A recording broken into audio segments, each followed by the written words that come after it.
Por supuesto, las tropas castellanas que entraron sin lucha en Zaragoza y fueron acompañadas de refuerzos espontáneos surgidos en territorio aragonés, no ejecutaron lo que la política torticera de los traidores había asegurado a la población que iba a suceder, limitándose a restablecer la autoridad real, ya que fallaban en el intento de capturar al traidor Antonio Pérez. No obstante, la historia negra, la leyenda negra, afirma algo bien distinto, y afirma que se presentó el ejército en las puertas de Zaragoza, no se supo ni templarse ni resistirle, y la libertad aragonesa fue a expirar en el cadalso de Lanuza. Pero Pérez se había refugiado en casa del Justicia de Aragón, Martín de Lanuza, donde permaneció hasta el 10 de noviembre de 1591, no sin antes animar a las gentes a resistir al ejército real. En fecha 18 de noviembre, 8 días después, escribió una carta a Catalina de Borbón, princesa de Bearne y hermana de Enrique IV, pidiéndole asilo. En ella demostraba una gran viveza literaria y seguridad en sí mismo, presentándose como animal raro, desechado por otros que merecen ser acogido. Allí se fraguó inmediatamente el intento de una invasión francesa que atizara la llama de la guerra de Aragón, yendo en vanguardia Gil de Mesa, Manuel Don Lope, otros amigos y compañeros del emigrado, ya que él no prestaba ayuda por ser, decía, hombre delicado. El día 24, con las fuerzas de Felipe II a 8 horas de camino, Antonio Pérez pasó a Francia. Por su parte, Lanuza, cuya triste actuación durante la guerra había hecho creer que actuaría de forma inteligente, firmó un documento en el que afirmaba que su actuación en el frente había estado motivada por la flaqueza de la gente que mandaba, y dictando que la oposición seguiría ejerciéndose desde Pila. Aprovechaba el comunicado para definir la categoría de la chusma que capitaneaba y para quejarse de la falta de apoyo que había tenido por parte del pueblo aragonés. También instaba a los antiguos lugartenientes a que le siguiesen, a lo que respondieron que ya estaban libres de la opresión y tiranía en que hasta entonces habían estado. Bien, similares respuestas recibieron de las demás ciudades, lo que provocó la disolución de la Junta de Epila y el intento de prender a Antonio Pérez con la intención de entregarlo a la Inquisición. Lanuza y algunos compañeros volvieron a Zaragoza sin tener en cuenta las últimas maquinaciones, que cuando fueron tratadas en el Consejo de Estado significaron un cambio radical de actuación y que motivaron la determinación de cortarles la cabeza en el más breve tiempo posible. Mientras el marqués de Lombay no lograba frutos de sus buenas artes, no conseguía una contradeclaración pública anulando la decisión de la Corte de Justicia, del Justicia, contra la entrada del ejército, y que se desaforase la ciudad por un tiempo para poder aplicar la justicia a los culpables.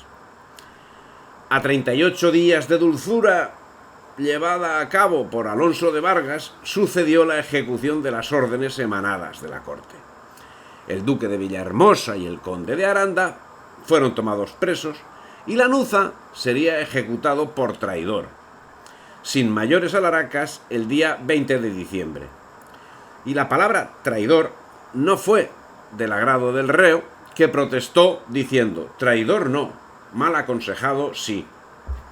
A él le siguieron el 19 de octubre del mismo año 1592 los 5 colaboradores que habían apoyado la rebelión, cuales eran Juan de Lanuza, Pedro de Fuentes, Diego de Heredia, Dionisio Pérez y Francisco de Ayerbe. Por su parte, el Santo Oficio realizó el 20 de octubre del mismo año un auto de fe para condenar a 74 vecinos de Zaragoza que habían participado en la revuelta. 8 de ellos fueron relajados y quemados en la hoguera, y el resto fueron castigados físicamente, condenados a galeras u obligados a pagar fuertes multas. La muerte del Justicia se llevó a término por decisión del rey y como consecuencia del manifiesto que Lanuza había firmado en Epila, donde indicaba que seguía la resistencia, algo que Felipe II intentó arreglar para evitar las medidas que finalmente se vio obligado a adoptar. Por ello, el marqués de Lombay se dedicó a una actividad puramente diplomática tendente a conseguir la anulación de la incitación a la resistencia. A los pocos días de llegar a Zaragoza como agente del rey, el marqués mantuvo una reunión con el virrey Jaime Jimeno de Lovera, obispo de Teruel, y con el fiscal Nueros, en la que trataron sobre la mejor manera de lograr que la Corte de Justicia anulase la declaración de resistencia, para que se borre de los corazones, decía, de todos los vasallos de vuestra majestad, digo, los de este reino. No obstante, estuvo el Justicia muy conforme con la voluntad de Dios, y del rey, aunque preguntando muchas veces la causa de su muerte, porque se consideraba inocente.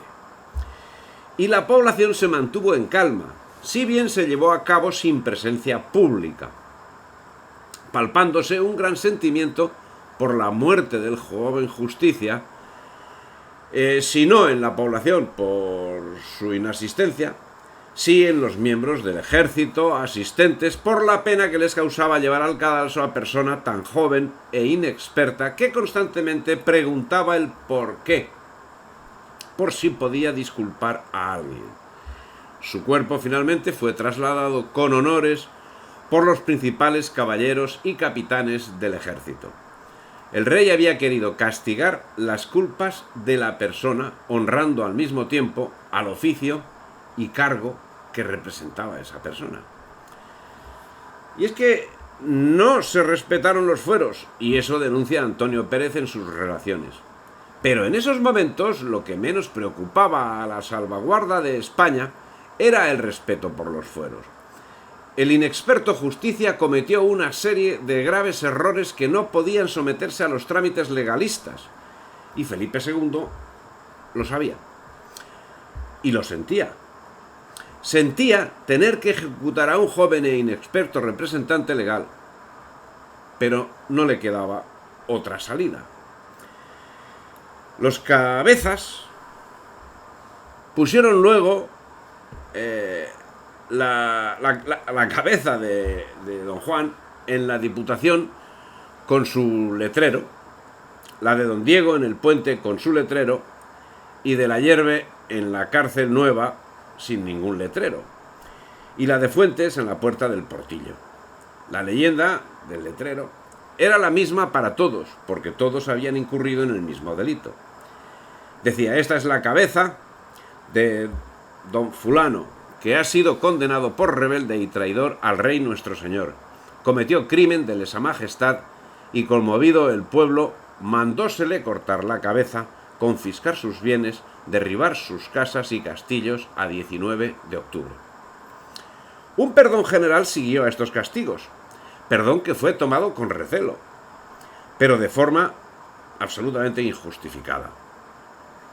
Villahermosa y Aranda fueron enviados a Castilla, donde encontraron la muerte en extrañas circunstancias, y la Inquisición comenzó su particular venganza contra aquellos que la habían desafiado. Mientras desde Bearne, Pérez y los que le habían acompañado en su vida unieron fuerzas en torno a Enrique de Navarra, que estaba más interesado en aliviar la presión que Felipe II ejercía sobre Francia que los problemas de Aragón. Aún así, consiguieron reunir una pequeña fuerza que penetró a través de los Pirineos en febrero del año siguiente, 1592, si bien rápidamente fueron derrotados por el ejército de Vargas, a los que se unieron muchas fuerzas de Aragón, ante lo que consideraron una invasión extranjera en manos de protestantes. Heredia fue detenido y ejecutado, mientras que Antonio Pérez pasó el resto de su vida en el exilio, ofreciendo sus servicios tanto a Francia como a Inglaterra. Si te ha gustado el vídeo, dale me gusta, difunde y suscríbete al canal.